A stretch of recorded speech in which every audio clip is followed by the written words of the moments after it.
All right, welcome back, Year 13. We're going to go back and look at Othello. Go back to your mock question. We went through the passage very carefully in a previous video.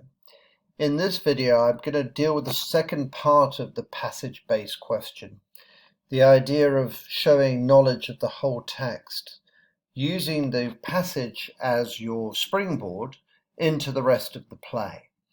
And as you will recall last time, our question was on two characters that surprised you, Brabantio and Roderigo. We will be looking at them very carefully and looking at the themes of possessiveness and jealousy and their relationship to love. Okay. Now, beginning with Act 1, Scene 2, this is one of the few scenes. We only see Brabantio, of course, until Scene 3. So we don't see him that often, but we certainly have enough to deal with in order to show knowledge across the text.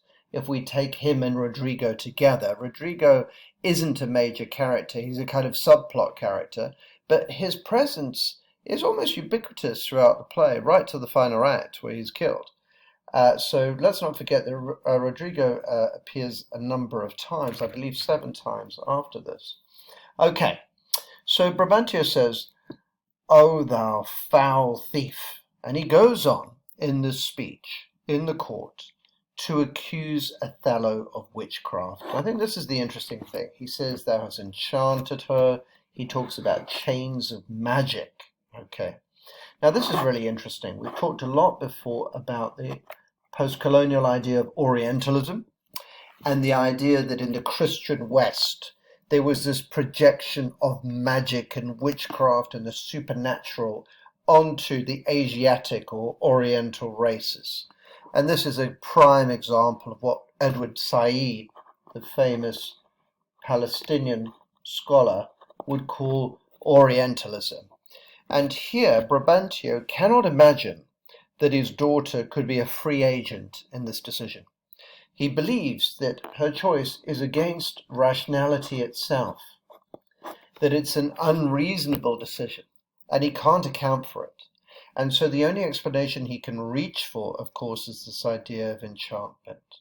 However, we know from the earlier scene that this is something that Iago and Roderigo have actually encouraged, this idea that she's kind of possessed, that her judgment is at fault.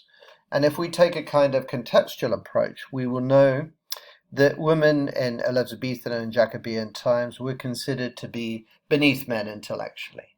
And in particular, the faculty of reason and rationality would usually be encoded as male. So I think that we need to understand that quite often within patriarchy it's the case that women are not given the opportunity to make decisions because they're not credited with having the faculties necessary to make informed decisions. And this is just such a case now, isn't it, where Desdemona is not shown as merely a rebellious subject. She's also shown as someone who's had her mind possessed by some kind of supernatural forces that come from the dark other, Othello. So I wanted to remind you, whenever you write about Othello, we should see Othello as the other. He's a very curious character in the sense that he occupies this extraordinarily important position in the city because of his military prowess, but he remains culturally and religiously an outsider, a figure of suspicion, a person whose blackness identifies him all of the time as the other. Now, what's very interesting in Brabantio's speech, and I'm going to pick up a little bit more in the next page that I look at, is that Brabantio shows a kind of lack of knowledge of his daughter. He says she was so opposite to marriage that she shunned the wealthy curl darlings of our nation. What's interesting here, so if you were writing about Desdemona in another essay, you'd talk about the fact that Desdemona has actually had some agency. She's rejected suitors in the past. This has meant that Brabantio sees her as a kind of blushing virgin figure, and he misinterprets her. One way of reading Desdemona would be to read her as a person who is actually quite critical of suitors and who has agency and who says no in a time when it was very difficult to say no. Another way, of course, of reading her, and the way that Brabantio reads her, is that she's so shy and feminine that she doesn't want anything to do with marriage at all. And this is the way that he reads. So it's quite interesting, isn't it? Because if you wanted to be critical of Brabantio, you'd say he doesn't know his daughter. At the same time, I think we should always be fair and we shouldn't make ahistorical judgments. If we're going to make judgments that are more contextual, we'd have to understand that the fact that Desdemona is allowed to reject suitors is kind of unusual for the time. And it definitely suggests in a number of scenes here that Brabantio loves her very much. But if we go back to our question, that doesn't mean that love isn't intimately related to ideas of possessiveness and jealousy. And in fact, that quote might equally apply to Iago or Othello himself, whose love is also characterized by jealousy. Perhaps not at first, but after the machinations of Iago, it certainly becomes that way. Now, Brabantio uses racial epithets. This kind of identifies him potentially as being a bit small-minded. However, it seems almost ubiquitous that Othello is perceived as the other. And many of these insults have been implanted in his mind by Roderigo and Iago in the initial scene that we see that opens the play. Here we see that Othello is referred to as having a sooty bosom, and sooty meaning kind of dirty. And it's interesting that Othello's blackness on numerous occasions is kind of conflated with ideas of filth, immorality, etc. And it's interesting that Shakespeare has such a profound insight into how there's a racial element to a lot of dark criticism of Othello. And so moving on, okay, we know that he accuses Othello of these foul charms and drugs, these minerals, etc. So he cannot envisage that she has chosen him as a lover. Now this, of course, shows again this possessiveness, doesn't it? Okay, because he does speak of Desdemona as though she is one of his possessions. And the way that this scene is presented, and the way that he takes it to court, and the way he wants to legalize it, shows that he perceives this as a robbery. Now there seem to me two tropes that run throughout this particular scene. One is the idea of robbery, as I just discussed, and the other one is the idea of rebellion, and the idea that the patriarch or the paterfamilias, the man who's in charge of the household, is a kind of king and lord. And both of these tropes run throughout the scene. Again, he says, a practicer of arts, inhibited and out of warrant. Out of warrant. Again, warrant is a legal term. So again, he's referring to the fact and he's drawing off the semantic field of law to show that he has been legally wronged, okay? And this particular speech ends with a threat of violence. He says, if he do resist, subdue him at his peril. In other words, beat him up or perhaps attack him, even kill him, okay? So there's a kind of kangaroo court element to this that shows that he feels that he is completely justified. So going back to the question here, we see the jealousy, we see the possession, and certainly in this particular scene, it is the case that Brabantio's fatherly love seemed to be characterized by these qualities, okay? We'll see a slightly different scene now, though. So if we move on to scene 3, I've just kept a small speech here from Brabantio, which I thought was interesting. So did I yours. Good your grace, here he is speaking to the Duke. Pardon me. He's remembering himself. Remember, he's incredibly emotional in this scene, hysterical really, but he's trying to gather himself and trying to create a good impression and trying to present himself as the person who's been wronged. He says here, take hold of me, for my particular grief is of so floodgate and overbearing nature that engulfs and swallows other sorrows. Now, as I've said here, this is incredibly expressive language. But actually, you know, within the context of the court and the fact that he is a court official, you might argue it's a bit inappropriate, almost hysterical. But if you're looking to say that Brabantio genuinely loves his daughter, Desdemona, then you'd use this particular speech here, because it's actually quite heartrending, isn't it? It ingluts and swallows other sorrows. Listen to those sibilant S's there. showing his grief and the fact that he's absolutely immersed and overwhelmed in it. So I think that is an important speech for showing that Brabantio certainly does love Desdemona. Okay, as I said, one of the things, and this is advice for paper one in general, love is extremely complex. And we often idolize love by showing that it's been unselfish, but your study of literature will show that violence, revenge, jealousy, possessiveness, these are all qualities or aspects that are very intricately linked to love as a kind of theme. Right, moving on then. Here we have Brabantio saying, "I to me she is abused, stolen from me and corrupted." Again, I thought you'd find the Lexis there interesting, drawing off the legal field again, seeing it as property. Kind of feminist critics would be very alert to this language here, that Desdemona is being discussed as property, etc. Okay, and throughout these speeches, there's absolute insistence of witchcraft, isn't it? Here he talks of medicine, spells, and refers to Othello as a mountebank, a wonderful word, which means a kind of a deceiver, someone who can use deception, and there's a connotation of magic there as well, yeah? And what he's saying in this particular scene is, sans witchcraft, she could never have chosen him. So without witchcraft, she could never have chosen him. So Brabantio simply cannot see the possibility of this being a rational decision. And he sees Othello really as a kind of repulsive human being. And that's interesting in itself, because you could argue that that positions Brabantio as being very prejudiced, because many of the other members of the court are going to see virtues within Othello, his courage, his bravery, his extreme skill at war, etc. And he has the virtue of being highly composed when he speaks. Brabantio sees nothing of this. It's almost as though his version of Othello has been corrupted by the version given to him by Roderigo of a dirty animal, oversexed deceiver. And I think it's very interesting that Shakespeare, I would argue, does dismantle that idea of Othello to some degree. You might argue towards the end of the play, he kind of reinscribes it, but in the initial scenes, the version of Othello as the dirty, deceitful other is completely dismantled by Shakespeare, and I think that that's what makes this such an astonishing play.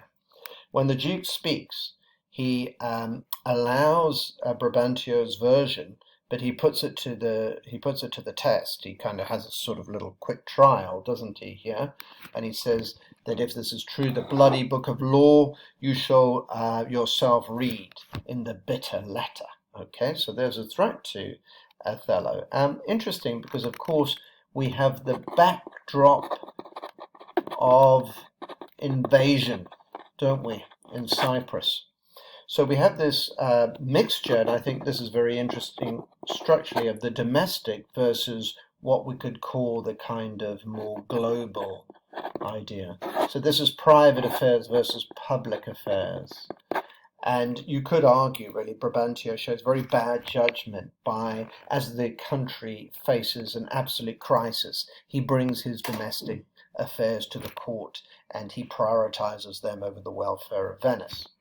Brabantio then kind of remembers himself and is quite humble in this speech. Now, looking down, I think this is a very interesting one. Okay, Brabantio's description of Desdemona tells you a huge amount of his perception of his daughter.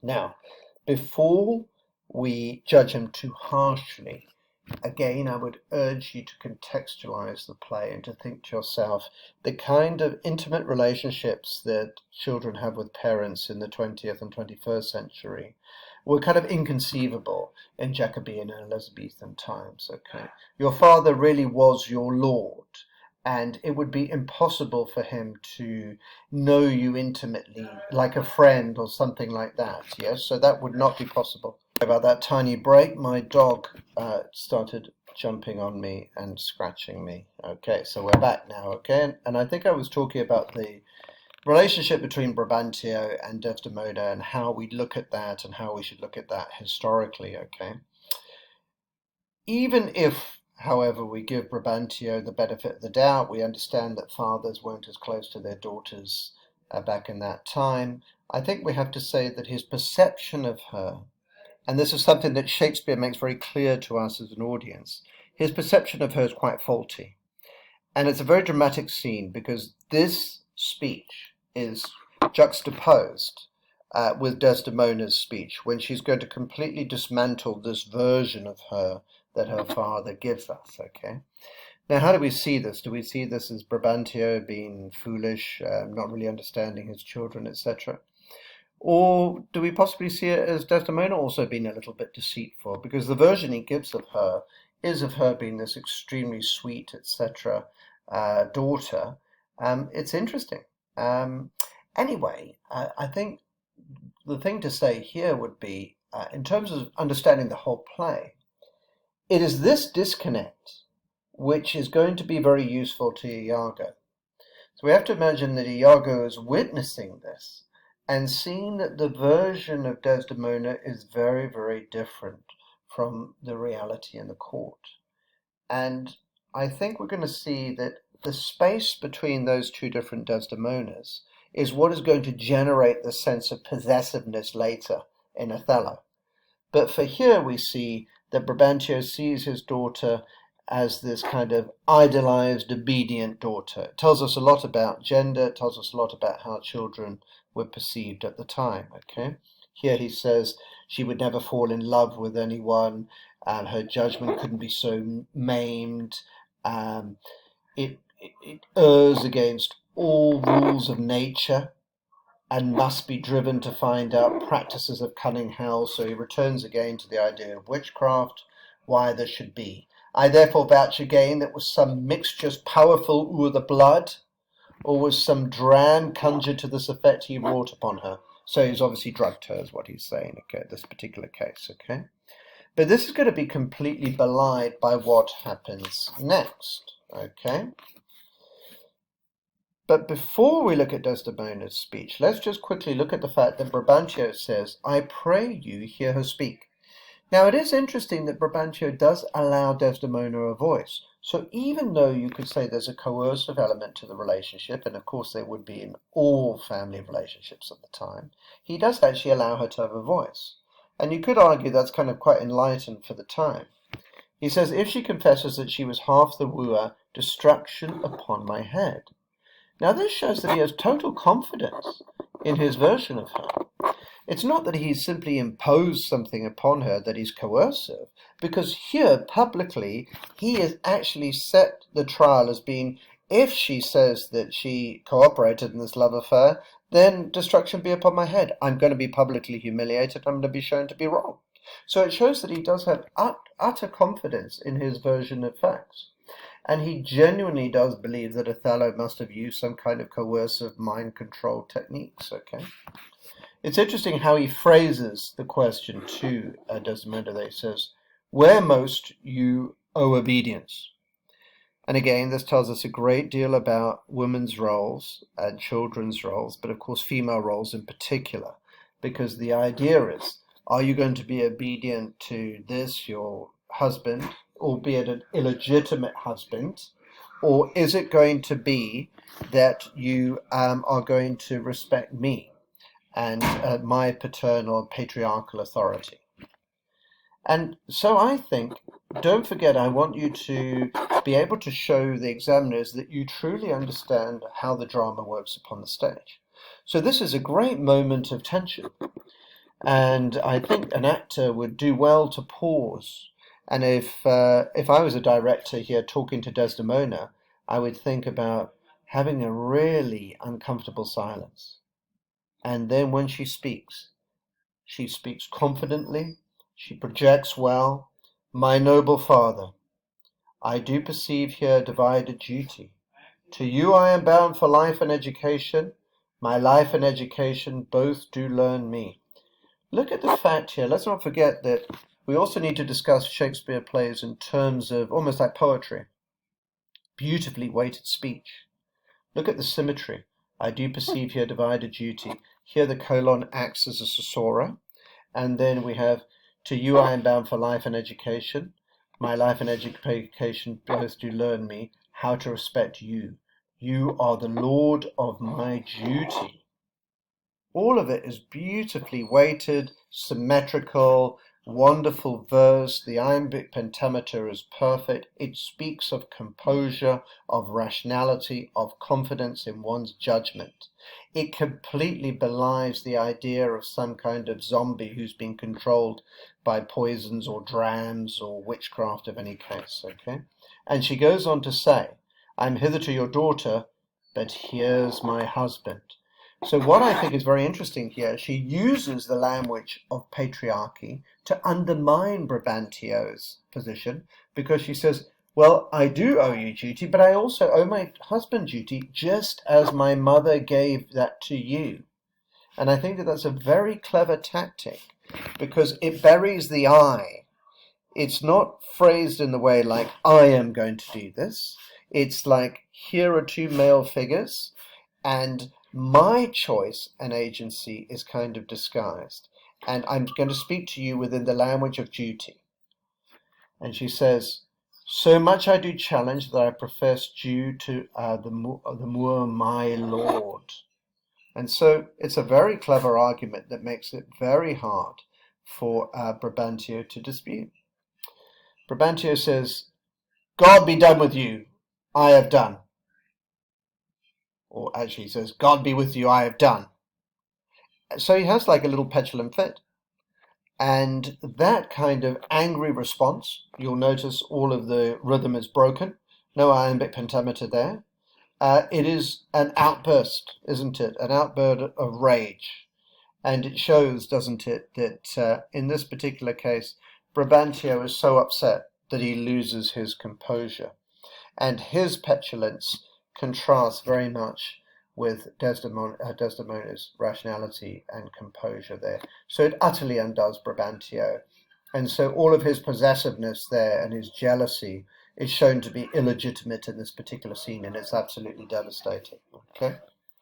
I'm just going to end though by saying what's so interesting here though is that in the next speech, which I'm not going to cover because we don't have time, Brabantio uses a very, very interesting quote. Look to her, Moor, if thou hast eyes to see. She has deceived her father and may thee. And that's lines 293 to 94. And this foreshadows the fact that really this goes into Othello's mind and really is part of the reason why Iago is able to manipulate him in the way that he does. So I'm going to end by saying Brabantio is shown to be possessive, and he's shown to be jealous, and he's shown to be petulant, but his love is definitely genuine. And we mustn't judge him too harshly, I feel. We must try to have a rounded kind of opinion of him. I'm going to pause for a second and then move on to Roderigo. I'm going to move on to Roderigo now. And I think if you have a little look at your study guide, I think some of you have this particular one, the York Notes study guide. It's actually an excellent study guide, and I really do recommend that you're reading that all of the time. It's certainly not enough, but it will give you some ideas of how to approach the text, and I've kind of quickly read it, and it's given me some good ideas to include in the rest of this quick screencast that I'm going to do on Roderigo. And in the York Notes, they ask, is he a victim or a villain? And of course, he's both. In some ways, he is a villain. His love for Desdemona, as we've seen, is completely selfish, and it seems to revolve around ideas of possession, in particular of sexual possession. When Roderigo and Iago speak of Desdemona, it seems to be physically most of the time, and Roderigo really wants to possess her. We know from earlier in the scene, earlier in the act, I should say, that he was rebuffed as her suitor. So he was an unsuccessful suitor. He sought her hand in marriage, and we know that Desdemona rebuffed him, and he's not accepted that, which is quite interesting, isn't it?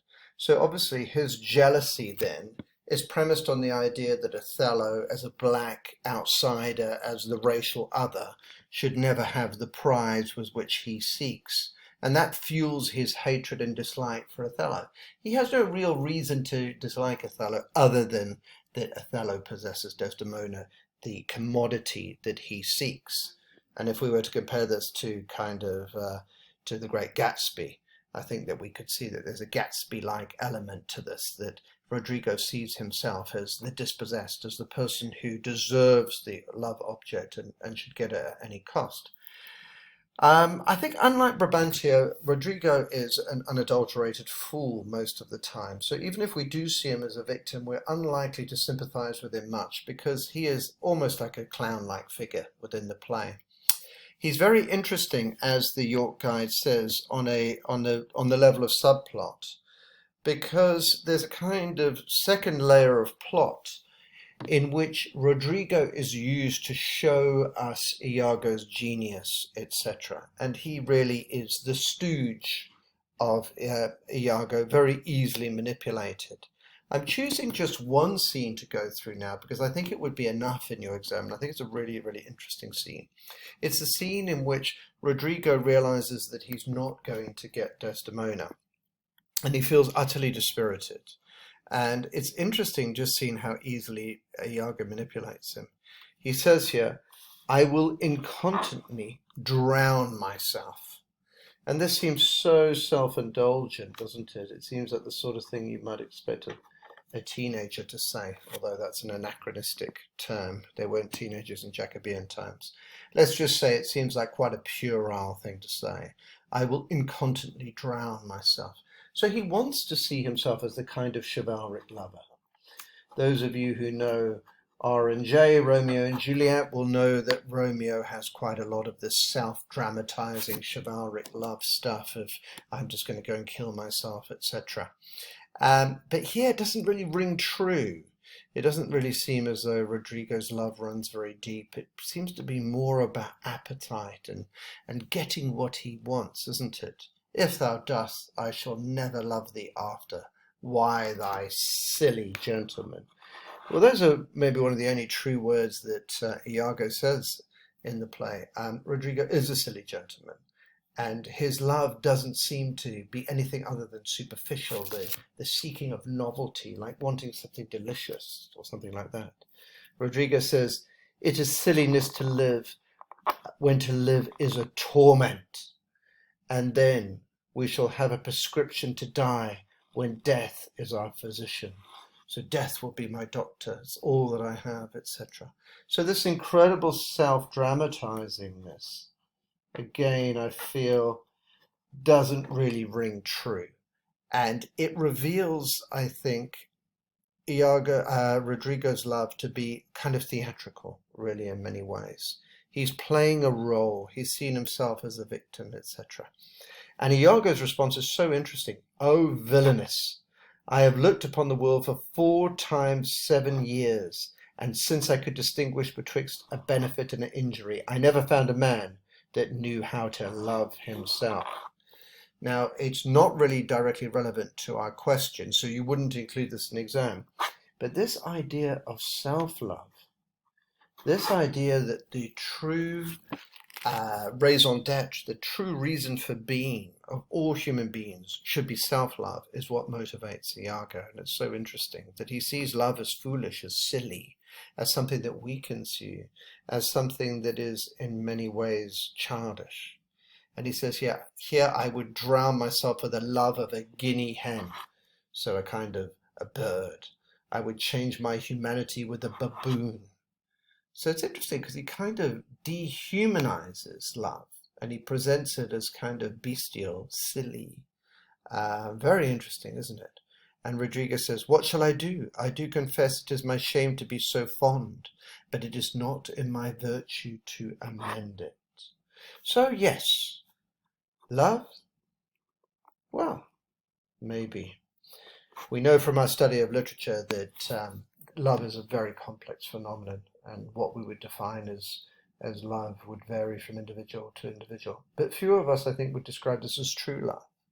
True love that would, be based upon considered judgments, real intimate knowledge of the person. We know, don't we, from the play that Roderigo doesn't really know Desdemona, and that she rebuffed him, so that there was no real chemistry or kind of love between them.